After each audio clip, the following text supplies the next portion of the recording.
قاعده هفتم و بسیار مهم عزیزان، این به عمل فکر کردن، یعنی به عمل فکر کنید. شاید از همه مهمتر، موفق ترین اشخاص عملگرا هستند. به این فکر میکنند که در حال حاضر چی میتوانند بکنند تا زودتر به هدفهایشان برسند. آنها پیوسته در حرکت و تلاش هستند.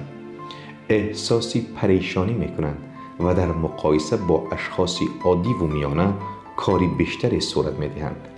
هر چی کاری بیشتری کنند نتیجه بهتری میگیرند. هر چی ارزشمندتر شوند درآمدی بیشتری کسب میکنند.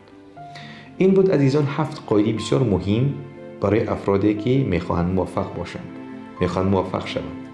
اگر شما قاعده 8 و 9 را میدانید لطفاً در کامنتاریا نویسید. با مرکز خرد بمانید تا بهترین ها را بشنوید.